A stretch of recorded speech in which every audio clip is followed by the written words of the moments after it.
discussing an essay we just published, Less is Never More in China. The essay is about the difference between Chinese and American AI companies, their strategies and their valuations. In both cases, the Chinese are a lot more frugal. So they invest less, their capital markets, capitalizations are less, or the private valuations. And there's this mythos out there now saying something like, well, the Chinese are more efficient, they actually are getting better at doing what they're doing because they seem to have less of a bubble or hot air situation like the Americans. And we want to refute this. And there's two fundamental things. First, the reason the Chinese companies are doing different things, in other words, more efficient, more frugal, more, whether it's DeepSeek or MinMax or Z.AI or there's a couple of other companies, sort of the Gen AI tigers of China. They all have this reputation, they're more frugal, they're more efficient, and that sometimes it's being touted as a positive thing. And while that in itself is certainly an achievement, we just want to be very clear about one thing, that the reason the Chinese are investing less is because they have less capital.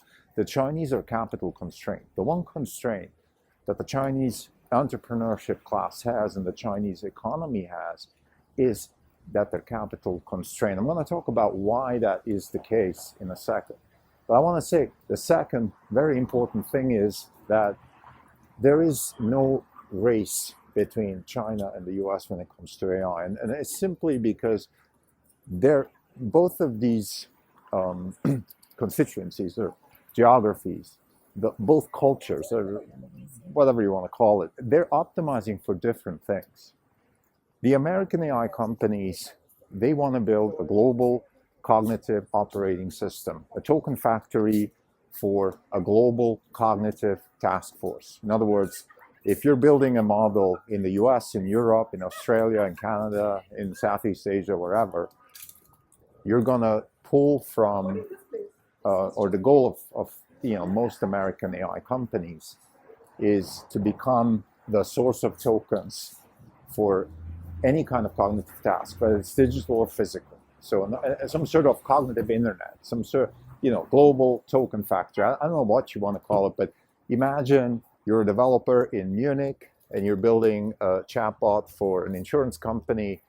You want to tap into a model, and the goal of the American AI companies is to be that model and to charge you for tokens, to have the scale and the performance and the pricing that allow you to use that. So something like basically mimicking the success of the cloud computing space, where the US has won the global race. We have 3 large American-based cloud computing companies, Google, Amazon, and Microsoft. And in that same sort of realm, the US companies are targeting the AI race. So that's as far as the US is concerned.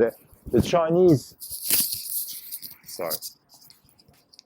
Chinese are focusing on a different type of market because they can't be the global cognitive AI token factory. That's not going to happen. And that's simply because nobody's going to trust any Chinese company anytime soon. And that goes back to the actual reason why China is capital constrained. The reason China is capital constrained is because there's no freedom in China. And I don't think I need to elaborate on what that means and why that's the case. I think that's for another podcast. But from our trip coming back from China, there is just a different feel. There's a different atmosphere in the country. Just the moment we step foot into Hong Kong, which is actually under Chinese control, but even there, you just felt freedom. And that's something, you know it when you see it. It's not there in China.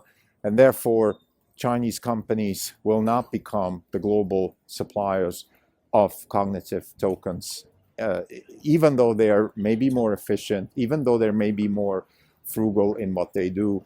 This is not going to happen. And by the way, they know that. So that's why the Chinese companies are focusing, because they're capital constrained and because they can't have a global presence, what they're going to do is they're going to be very myopic. So they're going to have to bootstrap themselves from their own cash flows. And they're going to focus on very narrow focused and immediate returns of potential applications that they can make money with. So it's going to be more myopic.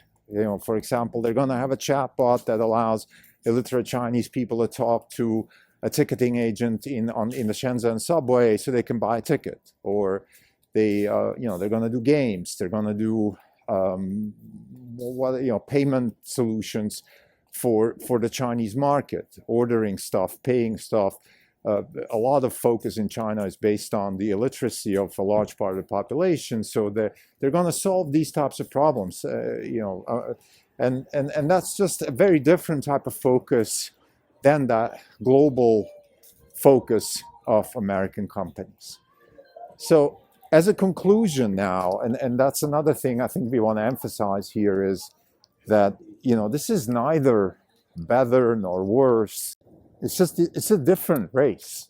The Chinese and the American tech companies are running on parallel tracks, optimizing for different things.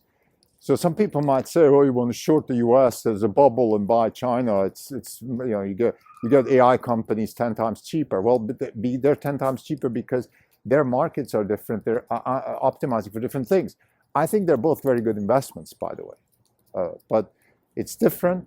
And I think the fact that the U.S. has abundant access of capital, by the way, doesn't mean the U.S. companies are necessarily better. In fact, we argue that the frugality of Chinese market of companies, combined with access to capital, that's the Goldilocks solution. And there's one company which is doing that, and that is Tesla or X or SpaceX, or basically the Musk companies. That is the strength of Musk. One thing that we've learned from our trip to China is that actually Tesla, let's say Musk in general, has become a lot more Chinese in the way he approaches things, in the way he does things. It's manufacturing, it's low cost, it's super efficiency, it's full integration. Tesla, or let's say Musk, is building a supply chain for his companies that mimics the behavior of China. A fully integrated supply chain, low cost, software first. I mean, the Chinese are very good with software. The fact that they're not global is not because they don't have good software. It's just simply that they're focusing on the Chinese market. They're forced to focus. It's forced upon them. It's their system. And I promise not to go into politics here, but just maybe as a side note, the reason the Chinese are capital constrained is because there's no freedom in China, and capital just doesn't work well with lack of freedom. Capital doesn't accept lack of freedom. That doesn't work. So you need freedom, and that's really the problem. Freedom manifests itself in accessibility of risk capital. That's what freedom actually means. And if you want to go around the world and see which places are the freest places, it's those that have the most access to risk capital. That's the ultimate measure of freedom. It's where is risk capital flowing. So you have this illusion, let's say, I don't know, New Zealand's free. Well, it's not free. Obviously, it's not free. We saw that during COVID. Singapore is free. Singapore's not free. That's why, even though it's a wealthy country, there's not a lot of risk capital in Singapore. Switzerland is relatively free, and there's quite a bit of risk capital there. However, by the way, when we say freedom, it's not just the kind of freedom like political freedom, and it's also the freedom of the people. And that's, let's say, one thing that I would argue in Switzerland is not so good. In other words, the culture there. It's a culture of, well, this could have gone wrong. Like you shouldn't be trying things you have never done before. Like that kind of lack of enthusiasm to try things is how should I say? It's crippling. And then you have countries like Lebanon, where you would argue there's absolutely no freedom politically, but then people have this ability to iterate all the time, and that makes them very successful entrepreneurs. So, anyway, my point here is that you have lack of freedom, and that constrains capital, and that's why Chinese companies are forced to be frugal. That's not necessarily a bad thing for them. they have their advantages. Not a bad thing for the US not to be frugal. I think the best would be, again, the combination of frugality and access to capital, and that is what Tesla epitomizes. Thank you.